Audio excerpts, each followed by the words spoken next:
नमस्कार. ज्योतिष साक्षर मोहीमला आपला पाठिंबा द्यावा आणि भारताचे अमूल्य शास्त्रांचा मूळ गाभा प्रचार अभियानात सामील व्हा.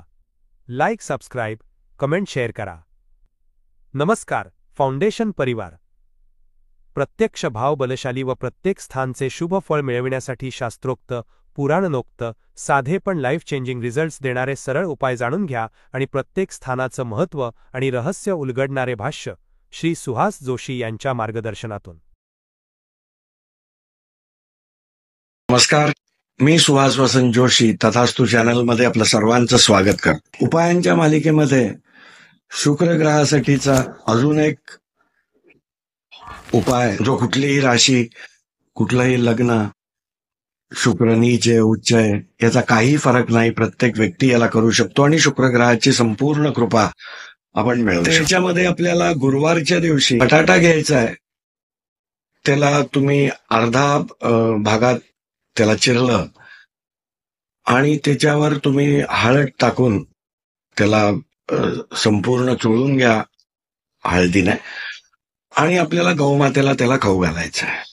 पण खाऊ घालताना आपण घाबरून असं टाकून देऊन असं न करता आपल्या हातावर आणि थोडासा हात असा ठेवायचा, म्हणजे ते बरोबर उचलून घेतो. आपण असं केलं तर ते बोट आपलं पकडू शकतो. तर हातावर ठेवून त्याला द्या.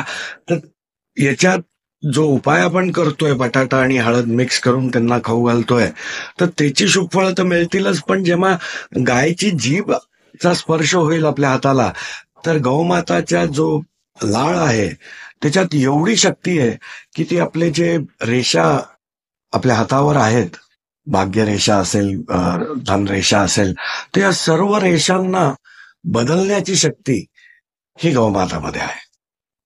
आणि जेव्हा आपण हे खाऊ घालतोय, तर हळद हे गुरुग्रहाला रिप्रेझेंट करतंय, बटाटा हा शुक्र ग्रहाचा आहे. या दोन्हीला मिळून आपण गाईला खाऊ घालतोय आणि गाय स्वतः शुक्र आहे. ते खाऊ घातल्यावर आपल्याला 5 मिनिटं तिच्या अंगावरून हात फिरवायचा आहे. तिचे पूर्ण पॉझिटिव्ह वाइब्स, तिच्यात अशी शक्ती आहे की ती तुमचे सर्व नेगेटिव्ह एनर्जी ती शोषून घेईल आणि तुम्हाला एक positive vibes, positive energy return gift मध्ये तुम्हाला देईल. आणि सर्व अडचणी विवाहाच्या बाबतीत, प्रेमाच्या बाबतीत, रिलेशन्सच्या बाबतीत, धनधान्याच्या बाबतीत, लक्झरीसाठी, संततीसाठी, ज्ञानासाठी, या सर्व गोष्टींमध्ये तुम्हाला पॉझिटिव्ह रिझल्ट्स लवकरच दिसायला लागतील. धन्यवाद.